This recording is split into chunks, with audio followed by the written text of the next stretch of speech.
¿Qué onda, amigos? Yo soy Michelle Carrillo. Y yo soy Javier Rodríguez. Y juntos les invitamos a acompañarnos en este espacio dedicado a lo sorprendente. Nada más sorprendente que encontrar los puntos de contacto entre nuestra vida cotidiana y la ciencia. Nuestro primer tema de hoy son las escalofriantes y malentendidas criaturas de la noche, los murciélagos. Por cierto, Mitch, ¿no sabes si ya llegó el doctor Rodrigo Medellín? No tarda, pero empecemos de una vez.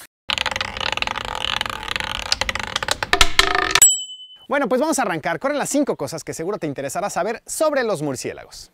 Los murciélagos son los únicos mamíferos que pueden volar.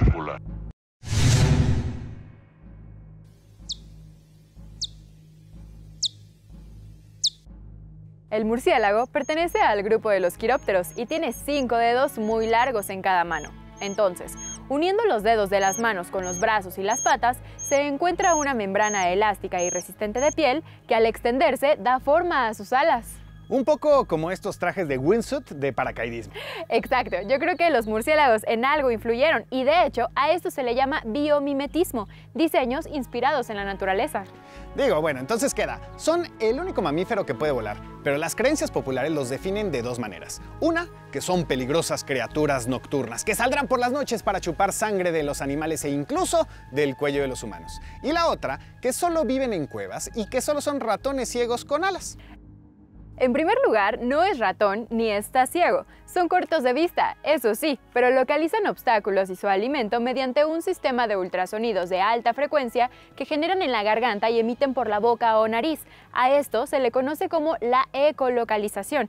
El sonido, al chocar con una superficie, rebota y el murciélago lo capta con sus oídos, en milésimas de segundo. Sí, escucharon bien, es tan rápido como un parpadeo. En milésimas de segundo su cerebro calcula la distancia a la que está el objeto, que bien puede ser un insecto, la pared de una gruta o una estaca de madera. Así se orientan y vuelan con una agilidad asombrosa.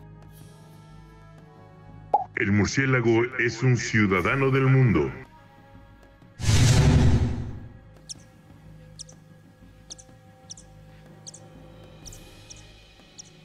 Los murciélagos son ciudadanos del mundo. Habitan en los 5 continentes, excepto en los polos, que bueno, no es un lugar muy cómodo para vivir, salvo si eres un pingüino, un oso polar, una foca o un esquimal. Para escoger su morada solo buscan una condición, que haya algo que sirva de percha, porque cuando no están volando se cuelgan con sus 2 patas traseras de árboles huecos, techos de cuevas o hasta en construcciones humanas como pirámides en sitios arqueológicos, debajo de puentes o techos de las casas, y así pueden permanecer por horas, todo el día cuando duermen.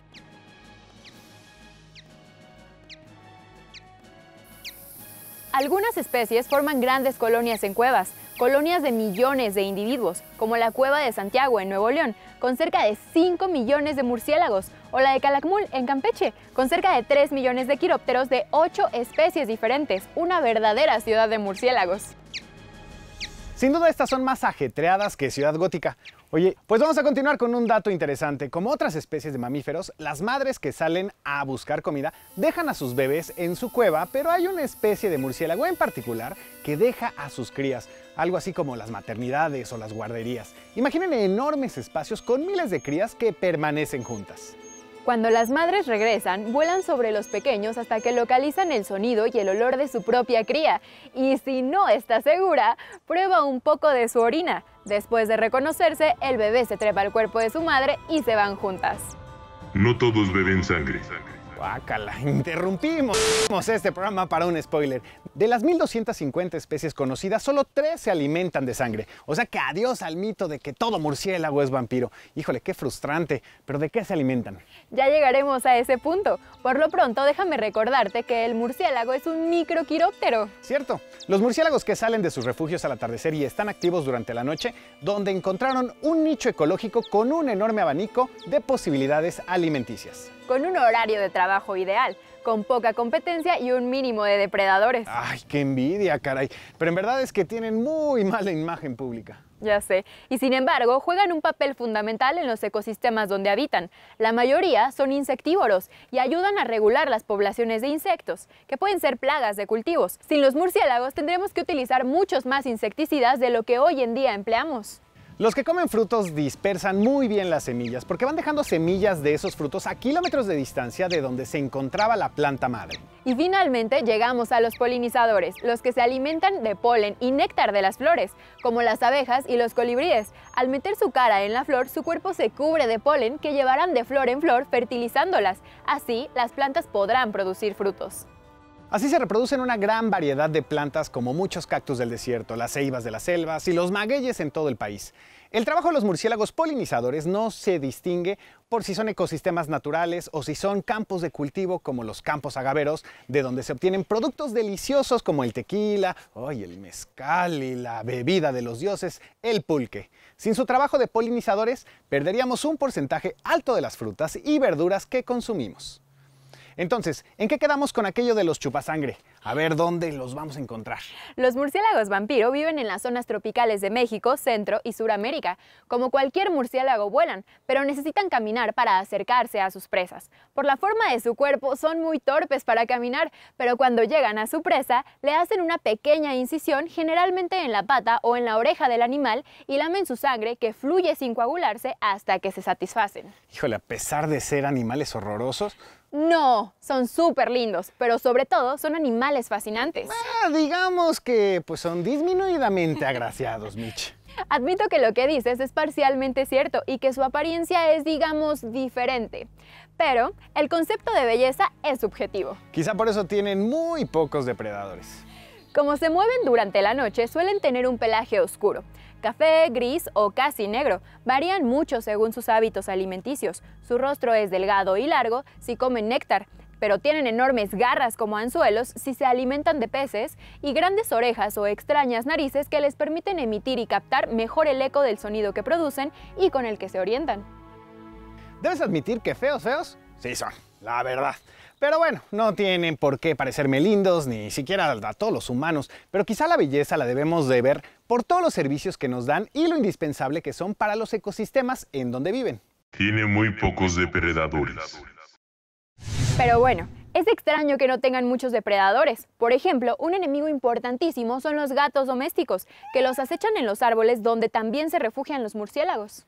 Por cierto, ¿sabías que los gatos caseros, que son de origen europeo, desplazaron a los tlacuaches y a los cacomixtles cuando los españoles los importaron? Era algo así como el coronavirus tlacuachero. Oye, pero ese es tema de otro 5x5, ¿no? Pues igual y no la tienes en tu arsenal de respuestas, Mitch. Quizá uno de los más letales depredadores de los murciélagos es un hongo, Pseudogymnoascus destructans, que es un hongo que ocasiona el síndrome de la nariz blanca. Y como su nombre lo dice, es bastante destructivo. Afecta principalmente a los microquirópteros. Al menos en Estados Unidos y Canadá ha matado a más de 6 millones de murciélagos y puede matar hasta el 100% de una colonia cuando están hibernando. ¿Ves? Te dije que igual no te la ibas a saber, ¿eh? Lo que también indica que hay que establecer políticas robustas para la protección de estas especies, porque aunque sean especies clave para el equilibrio de los ecosistemas, resulta que su peor depredador no es un hongo, sino nosotros, el ser humano. Y es vital luchar contra el Van Helsing que los humanos llevamos dentro, que se encarga de destruir su hábitat y los maltrata por miedo, ignorancia y, pues tengo que ser muy honesto, por estupidez. Pues ahora sí, llegó el momento que tanto esperábamos. El doctor Rodrigo Medellín nos va a hablar acerca de la importancia de proteger a los murciélagos. Vamos a conectarnos.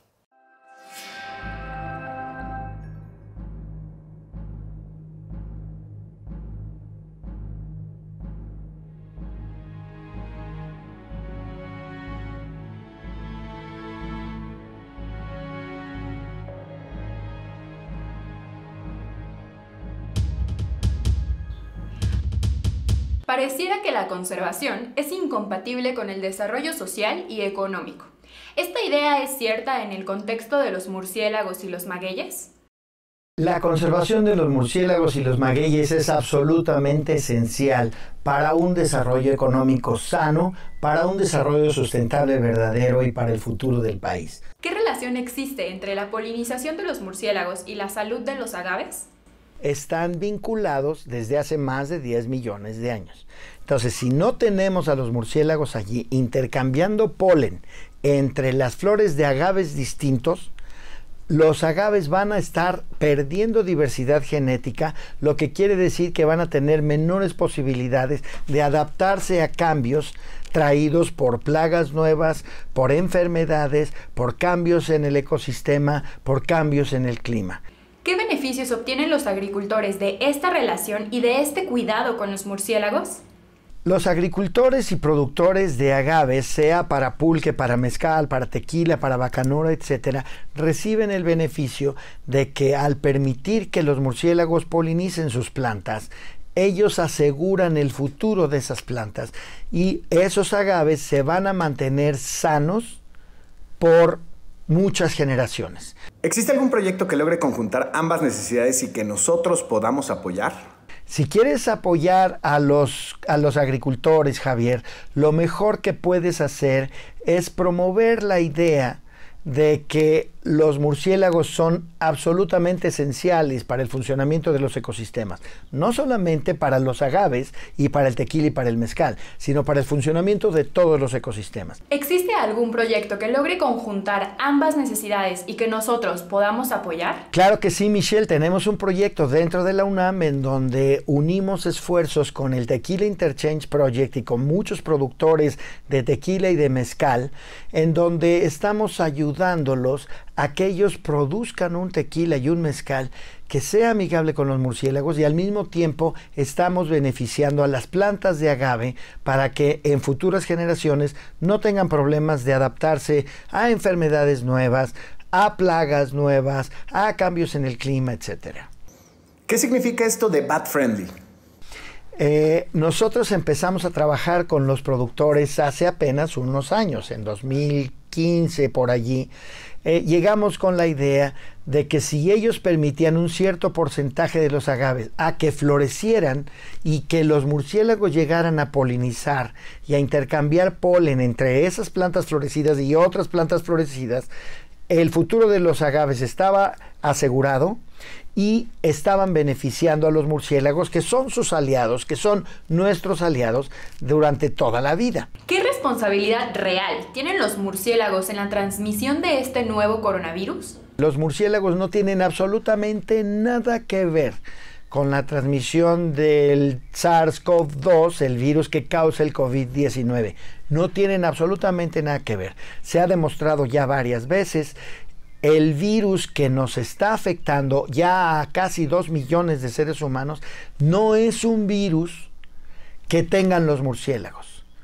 El virus de los murciélagos es parecido a este, pero no es el mismo. Y ese virus de los murciélagos ni siquiera nos puede infectar. No puede entrar en nuestras células. No tiene la llave para abrir la cerradura y entrar en las células humanas. Eso quiere decir que los murciélagos son completamente inocentes. Si un murciélago vuela sobre tu cabeza, si ves pasar un murciélago, si vives junto a los murciélagos, no tienes absolutamente nada que temer. No te van a pasar el COVID-19. No hay forma. Los murciélagos son inocentes, dejémoslos en paz. ¿Qué relación existe entre el tráfico ilegal de especies con la aparición de las enfermedades? Desafortunadamente, el tráfico ilegal de especies animales tiene mucho que ver con el origen de esta pandemia, pero no es el único factor. Los seres humanos hemos tenido una relación muy destructiva con el medio ambiente. Hemos destrozado los bosques tropicales, los bosques templados en todo el mundo. Entonces, a partir de destrozar los bosques y meternos a lugares donde antes no estábamos y les hacemos fácil de esa manera la vida a especies que son oportunistas y que empiezan a crecer y sus patógenos empiezan a crecer, ese puede ser el origen de estas pandemias. Pero también existe el problema de que cuando nosotros consumimos pollo, ni siquiera nos ponemos a pensar de dónde viene el pollo. Y los pollos hoy se producen en cobertizos en donde están empaquetados, en donde cada pollo tiene medio metro cuadrado, un espacio así, para vivir su vida entera, su vida entera. Y como los tenemos hacinados en grupos tan grandes, ese es el momento en que los brotes, los patógenos nuevos pueden generar nuevas pandemias de este estilo. Y no estoy hablando nada más de pollos, también se aplica a los cerdos, también se aplica al ganado vacuno. Tenemos que tener cuidado de dónde viene la carne que estamos consumiendo y exigirles a los productores de esta carne que tengan a esos animales en condiciones más saludables, más humanitarias y más benéficas para todos. Muchas gracias, doctor Medellín. Oye, ¿qué tal si nos vamos a un corte y al regresar nos presentas la súper sorpresa que tienes para este programa? Segurísimo, nos vemos en un minuto. Corre tiempo. Qué maravilla platicar con el Batman mexicano y debemos dar las gracias que no es ni Ben Affleck, ni Christian Bale, ni George Clooney. O Robert Pattinson, que la ciencia no lo quiera, por piedad. No, ya es momento de retomar con los murciélagos, pero en un enfoque diferente. Ahora sí que vamos a ver la influencia del murciélago en la literatura. ¡Wow! ¡Qué gran tema! Si relacionamos la sangre con el concepto de vida, es lógico entender que si se bebe sangre, de alguna manera se está bebiendo vida. Vampiros y literatura. Exacto. Existen ejemplos desde muy temprano en la historia humana. Imagínate, no sé, por ejemplo, Mesopotamia, en el año 5000 a.C., ya se mencionaba el nombre de Lilitú o Lilith, que es la primera mujer de Adán, que tenía una indigna preferencia por comer niños, al igual que la griega Lamia.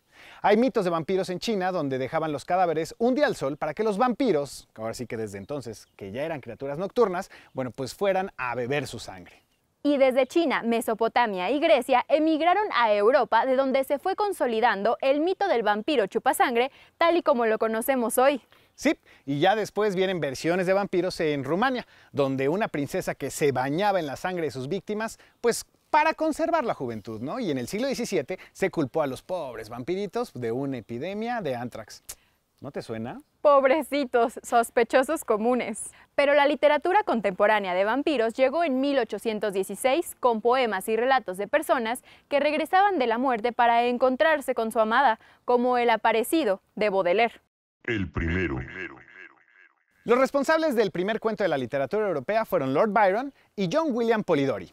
Byron empezó un cuento que pues dejó a medias. Polidori retomó ese relato y lo concluyó basándose en la propia vida de Lord Byron para así tener el libro El vampiro, publicado ese año. Vampiros y literatura por entregas. El autor número 2 es James Malcolm Rymer, autor de Barney el vampiro o El festín de sangre. Relatos o historias de horror gótico que entre los años 1845 y 1847 publicaron periódicamente en formato de novelas por entrega conocidos como Penny Dreadful en la Inglaterra victoriana. Posteriormente se recopilaron dando como resultado un gran libro. Y cuando digo gran, me refiero a enorme. Y ya que mencionaste historias de Rumania sobre vampiros, pensaste en Vlad el Empalador, ¿no? Bueno, esa sí te la supiste. Pues es que este príncipe Vlad inspiró al siguiente autor. El clásico. Bram Stoker y su novela Drácula, sin duda, el clásico y el referente de la literatura de vampiros, tal cual y como los conocemos. Criatura de la noche, extrañamente seductor, que busca a su amada perdida siglos atrás, pero donde aparece la carga erótica de la mordida del vampiro. Drácula no muerde hombres, y a Harker lo muerde una vampira. Cuestión de moral victoriana, supongo. Oye, Bitch, creo que nos faltó algo importante, ¿no crees? ¿No tienes poderes de vampiro? Justo me estaba preguntando por autoras. Vampiros y la visión femenina. No, mira, me estás leyendo el pensamiento, pero no tengo poderes. Y de hecho estaba pensando, por ejemplo, en Anne Rice, que es autora de varios libros sobre vampiros. Entre otros tiene Entrevista con el vampiro, Lestat el vampiro, La reina de los condenados. Todos estos han tenido tal éxito que algunos incluso han sido adaptados como guiones cinematográficos. Y si de imaginación y creación de mitos se trata, aquí el número 5 de nuestra lista. Vampiros Made in Mexico. ¿Qué tal la gran trilogía de libros Nocturna, Oscura y Eterna de Guillermo del Toro y Chuck Hogan, publicados en el 2011? Además, las referencias al bebedor de sangre no pueden faltar en su trabajo cinematográfico. Y ya que terminamos hablando de Guillermo del Toro, él decía, el cine que a ti te gusta es el que te define. Seguramente a muchos de nosotros nos define la elegancia, la majestuosidad, los seductores que somos. Y sobre todo, pues la verdad, nuestra adicción a beber sangre. Pues mira, Javi, eso de la sangre, ¿no? Pero elegantes, eso sí. Bueno, ¿y qué me dices de misteriosamente seductores? Por supuesto, eso también. Pero lo de chupasangre, paso. Bueno, pero los vampiros han cautivado la imaginación por generaciones. Ahí están los mitos y leyendas, así que un paso obligado en la narrativa es llegar al cine y a la televisión. El carisma cinematográfico del vampiro podemos describirlo en 5 apartados de vampiros con maquillaje. Vampiros con maquillaje. La repulsión que sienten muchas personas por los murciélagos se refleja en las primeras películas del cine de vampiros. Se estrenó en el llamado expresionismo alemán. Los que sí dan miedo. El Nosferatu de Wilhelm Murnau aterrorizaban a las personas porque eran, pues, un monstruo asesino. En 1979, el cineasta Werner Herzog hizo un remake de Nosferatu con el actor legendario Klaus Kinski. El vampiro galán. Pero muy pronto se pasó del vampiro monstruo al vampiro galán, cuando en 1931 el legendario director Todd Browning llevó a Drácula a la pantalla, interpretado por el actor rumano Bela Lugosi, con poderes hipnóticos y mirada sexy. Y es que para un vampiro seductor era más fácil dar mordiditas en el cuello. Y bueno, para galanes, pues México no se puede quedar atrás. Esto se demostró con un gran remake de Drácula filmado en México con el director Fernando Méndez. El actor fue Germán Robles, que dio el papel principal. Y hablando de seducción, ¿qué decir de las vampiresas? Las mujeres vampiro que combate el santo son interpretadas por una pléyade de divas mexicanas, encabezadas por Lorena Velázquez, o Alucarda, de Juan López Moctezuma, que llevó en el papel principal a la bella actriz Tina Romero. La versión más literal de la novela de Bram Stoker es la de Francis Ford Coppola, donde Gary Oldman brilla a alturas insospechadas. Ahora, que los más guapos los vemos en Entrevista con el vampiro, donde alternan Tom Cruise y Brad Pitt. Los simpaticones.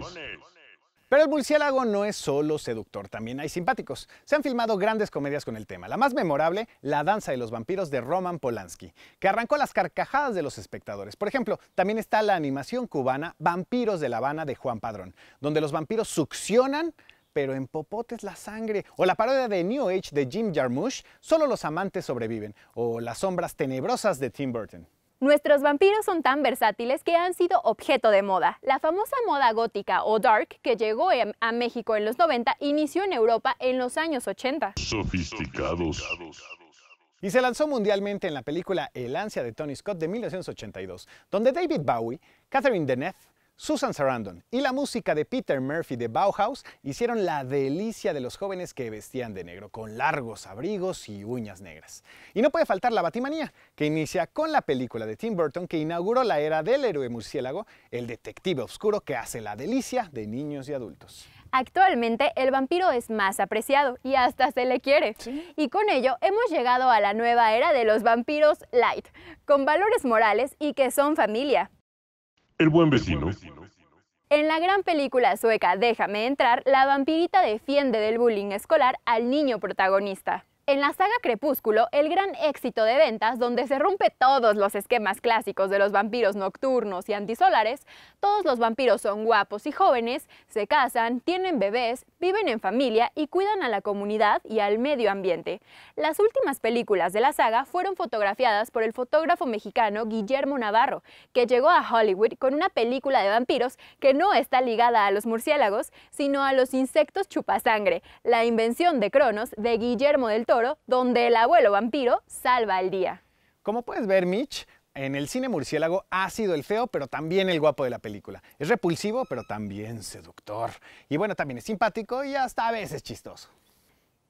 Pero también ha sido el que marca la moda, el héroe, el superhéroe y el chico de la película, lo que nos habla del gran carisma de este bicho y su alter ego, el vampiro. Bueno, Mitch, entiendo que eres una persona, por ejemplo, muy clavada en la conservación de especies y todas esas cosas. Digo, solo me lo imagino. Pues la verdad sí, algo, no tanto. Bueno, después de todo lo que hemos visto, dime, ¿hay algo que podamos hacer los ciudadanos para ayudar a la conservación de nuestra especie? Claro, y de hecho, eso nos lleva a otro 5x5. Ciencia ciudadana. Hay plataformas a las que podemos ingresar para ayudar y conocer más animales y plantas también. A esto, en términos generales, se le llama ciencia ciudadana. Naturalista. Naturalista, una plataforma en la que puedes registrar y compartir fotografías de las distintas formas de vida que observas en tu entorno, así como conocer a otros aficionados y científicos profesionales. Pues a sacar la cámara entonces. Yo tengo algunas fotos de bichos que luego te enseño que pues me he encontrado en la calle. Claro, todos los registros son muy valiosos para conocer y manejar adecuadamente la naturaleza. Pero, ¿qué opinas de conocer la biodiversidad de México a través de enciclopedias y mapas virtuales? Enciclovida. Enciclovida es una enciclopedia virtual que reúne la información de más de 103,000 especies de animales, plantas, hongos, bacterias y hasta protozoarios. De esta manera podemos todos conocer la biodiversidad de México y juntos contribuir a la solución de los retos a los que ésta se enfrenta. ¿Y qué me dices, por ejemplo, de los jardines de polinizadores? O sea, haz un jardín en tu escuela. Haz un jardín en tu escuela. Y es que este proyecto es un grupo de 11 escuelas de la Ciudad de México, del Estado de México, de Querétaro, que participan en la creación de jardines para polinizadores utilizando plantas nativas. Y por supuesto, todos los polinizadores visitantes son registrados en la plataforma naturalista. Oye, ese es un súper dato, estoy súper sorprendida. Digo, para que veas que sí hice mi tarea y que me puse a investigar y a trabajar. Yadi, oye, ¿pero qué opinas de la Asociación Civil Bioconciencia? Bioconciencia. Iniciada por un grupo de científicos súper aficionados de los murciélagos que ha trabajado exitosamente durante más de 20 años en al menos 15 cuevas prioritarias a todo lo largo de México. El Programa para la Conservación de los Murciélagos es un esfuerzo internacional, intersectorial e interinstitucional que ha sido usado como modelo para programas de conservación en varios países. Y el punto número 5, la Red Latinoamericana y del Caribe para la Conservación de los Murciélagos. RELCOM. La RELCOM es una red de profesionales expertos interesados en la conservación de los murciélagos en Latinoamérica y del Caribe. Pero además de toda la gran investigación que hacen, les interesa mucho difundir el conocimiento e involucrar a las personas en la conservación de estos increíbles bichos.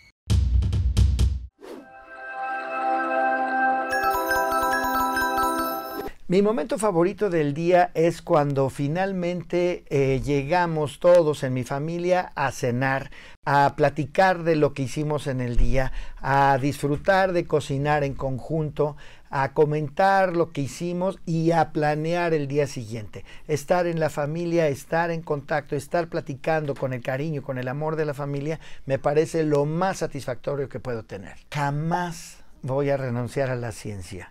Por dos razones principales, Javier. En primer lugar, la ciencia es la única manera como un país se puede mover hacia adelante y he dedicado toda mi vida a la ciencia y por más que le peguen a la ciencia, no voy a dejar de seguir trabajando en la ciencia. Y la otra razón es que todos somos científicos en el corazón y en el cerebro.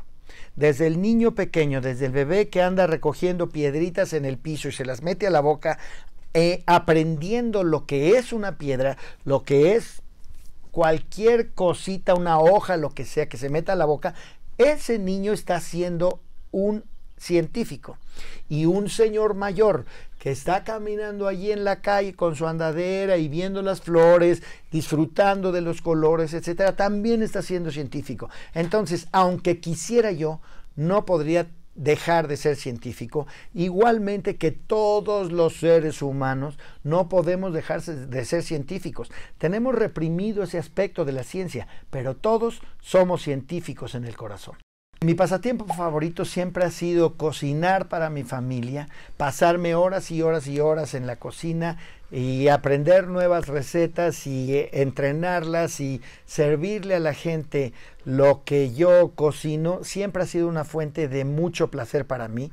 Mi familia son mis conejillos de indias, a veces lo sufren, a veces lo disfrutan y luego a mis alumnos los traigo también aquí a la casa y aquí hacemos comilonas que duran horas y horas y horas desde que empezamos a cocinar hasta que acabamos con los postres. Probablemente mi libro de ficción favorito, y es posible, esto cambia conforme las condiciones, pero ahorita dado que acabamos de ver un maratón del Señor de los Anillos, probablemente mi libro de ficción favorito es El Señor de los Anillos. El último disco CD que he escuchado, ayer, sin ir más lejos, volví a conectar con un grupo de un mexicano que se fue a vivir a Hawái y un hawaiano que se unieron y hicieron el grupo que se llama Cecilio y Capono.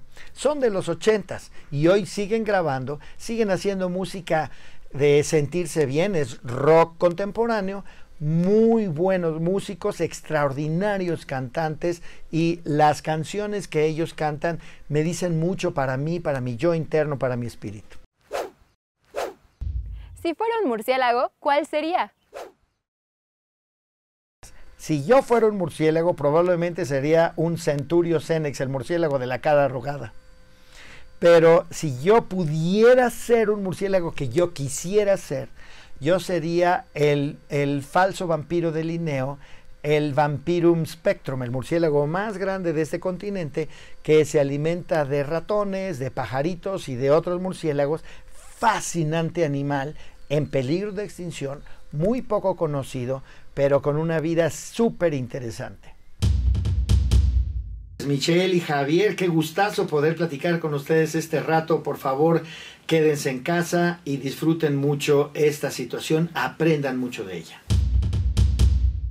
Nos vamos esperando que este programa haya despertado curiosidad, despejado algunas dudas y proponiendo otras. Y esperamos que participen con nosotros escribiendo sus comentarios y proponiendo temas de su interés aquí a 5x5, obviamente en las redes sociales de TV UNAM. Muchísimas gracias por acompañarnos el día de hoy.